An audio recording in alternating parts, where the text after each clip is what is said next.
My coworker Seth spent 6 months dumping his work on me, taking all the credit, and our boss did nothing. So when he handed me his most important client report with 2 days' notice, I smiled, agreed to help, and embedded hidden formulas that would detonate his career the moment he hit submit. He never saw it coming. If you've ever watched someone's laziness finally catch up with them in the most beautiful way possible, smash that subscribe button right now.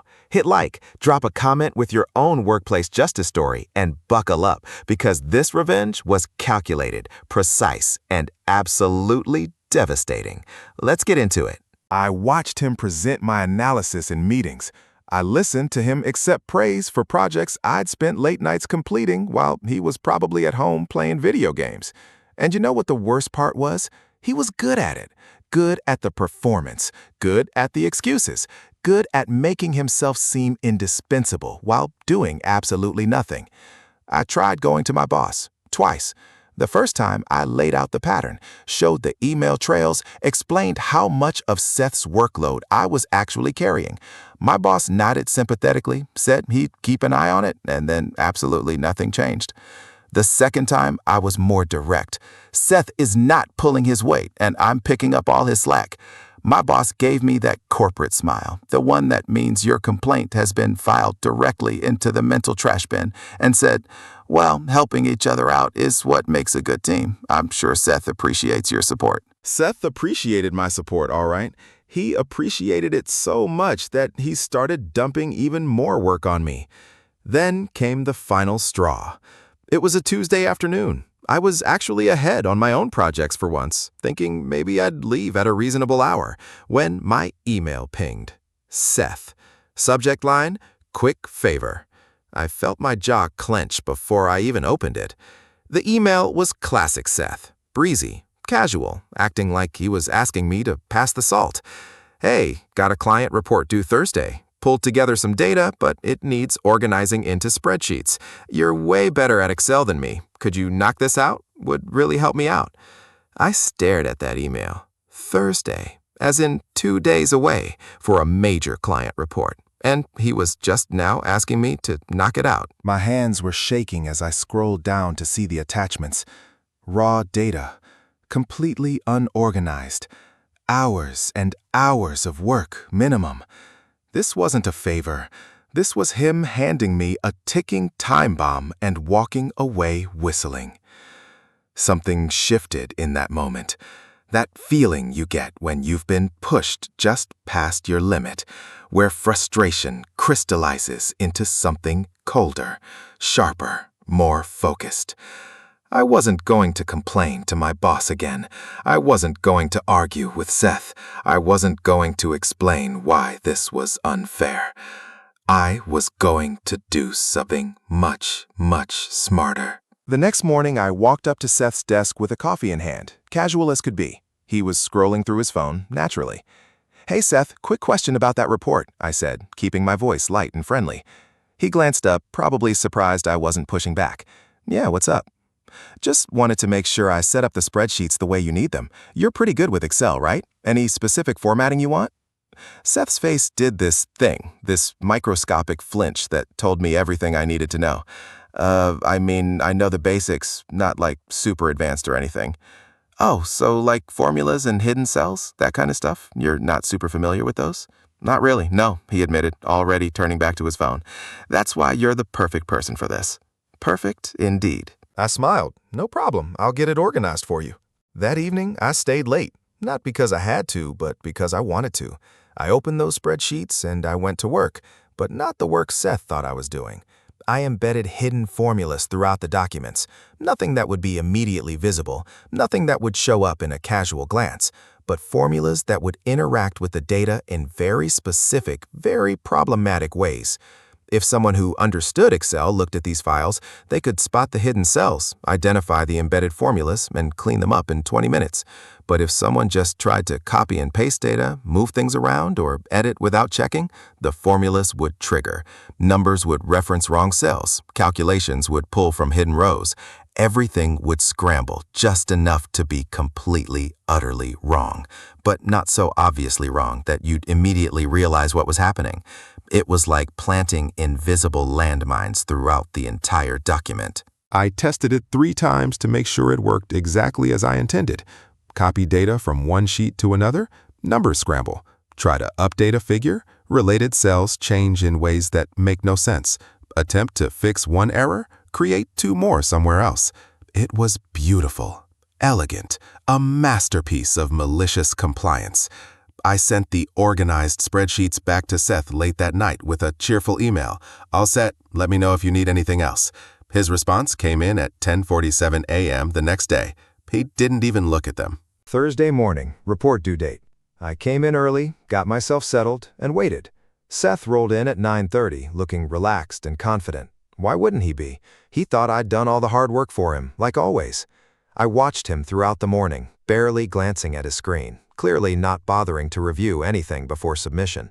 At 11:45, 15 minutes before the deadline, I saw him attach files to an email and hit send to the client. And then I waited for the real show to begin. It took 2 hours. At 1:47 p.m., Seth's phone rang. I couldn't hear the conversation from my desk, but I didn't need to. I watched his face cycle through confusion, then concern, then pure, unfiltered panic. He hung up and immediately opened his laptop, fingers flying across the keyboard. Then he stopped, stared at the screen, started scrolling, clicking, scrolling faster. "What the hell?" I heard him mutter. The client had called about the numbers. They weren't just wrong, they were nonsensical. Revenue figures that didn't match, projections that contradicted themselves, data that made the company look either incompetent or actively trying to deceive them. Seth tried to fix it. Oh, how he tried. I watched him open the spreadsheets, make a change, check another cell, and then make this sound, this frustrated, confused groan as something else broke. He'd fix the revenue column, and suddenly the quarterly projections would be wrong. He'd correct the projections, and the year-over-year comparisons would scramble. He was fighting invisible. I looked up with perfect, innocent confusion. "What do you mean? I just organized the data like you asked. What's wrong?" "I don't know. Every time I try to fix something, something else breaks. Can you look at it?"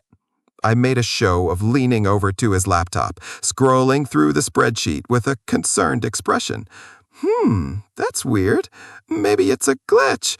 Have you tried copying everything into a fresh spreadsheet?" I shrugged, helpless. "I don't know what to tell you, Seth. It was working fine when I sent it. Maybe something corrupted?" He stared at me for a long moment, and I could see the wheels turning, trying to figure out if I'd done something, but unable to understand how or what. Finally, he just turned and went back to his desk. I watched him spend the rest of the afternoon in his own personal hell, typing frantically, deleting, retyping. At one point, he put his head in his hands. At another, I'm pretty sure he was close to tears. At 5:30, our boss's door opened, and I heard the words that made everything worthwhile. "Seth, can you come in here, please?" Seth walked into that office like a man heading to the gallows. The door closed. 15 minutes later, it opened again, and Seth walked out looking like he'd aged 5 years. His face was pale. His jaw was clenched. The email went out Friday morning. Official, cold. Seth Martinez will be on temporary leave without pay while we review the circumstances surrounding the Westwood client report. His responsibilities will be redistributed. The office was buzzing. Seth, who'd somehow glided through 6 months of incompetence and credit stealing, had finally crashed and burned spectacularly on a major client report, the kind of mistake you don't come back from easily. I heard through the grapevine that the client meeting had been a disaster. Our boss had to personally apologize, explain that there had been a data processing error, and promised to deliver corrected reports within 24 hours. The company's reputation took a hit. People were angry. And Seth? Seth had no explanation. He couldn't explain why the data was wrong. He couldn't explain why he hadn't caught it before sending it. He couldn't even explain what had gone wrong, because he'd never bothered to actually understand Excel beyond copy and paste. My boss ended up reviewing his recent projects, and guess what they found? A pattern. A pattern of work quality that didn't match the praise Seth had been getting. A pattern of last-minute submissions that suggested he wasn't actually doing the work throughout the timeline. And when they checked email records, because corporate always checks email records during investigations, they found 6 months of Seth dumping projects on me. Monday morning, I got called into my boss's office. My stomach dropped for a second. Had they figured it out? But when I sat down, my boss looked apologetic. "I owe you an apology," he said. "I didn't realize how much you'd been covering for Seth. Looking at the email history, it's clear you were doing a significant portion of his work, and I should have taken your concerns more seriously." I nodded, keeping my expression neutral. "I appreciate that. Going forward, you'll be taking over the Westwood account directly, and we're looking at a salary adjustment to reflect your actual contributions." Salary adjustment for doing the work I'd already been doing, but now with recognition and proper compensation. I walked out of that office feeling something I hadn't felt in 6 months: respected. Seth came back after his suspension 3 weeks later, quieter, subdued.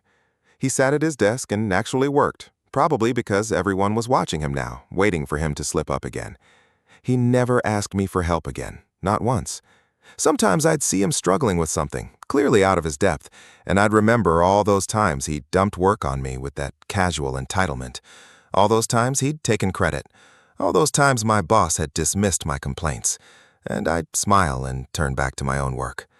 The thing is, I didn't destroy Seth's career. I just stopped protecting him from his own incompetence. Those hidden formulas, they weren't the problem. His laziness, his lack of skills, his complete willingness to coast on someone else's work, that was the problem. I just made sure that for once, he couldn't hide behind me when it mattered most. Sometimes justice isn't about grand gestures or dramatic confrontations. Sometimes it's about stepping aside and letting someone face the natural consequences of their own actions, with perhaps just the slightest, most elegant push. If this story gave you that satisfying feeling of workplace justice, hit that like button right now. Subscribe for more stories where the lazy, the entitled, and the credit stealers finally get what's coming to them. And drop a comment. What's the most satisfying moments of karma you've ever witnessed at work? I want to hear your stories. Thanks for watching, and remember, eventually, everyone gets the reputation they actually deserve.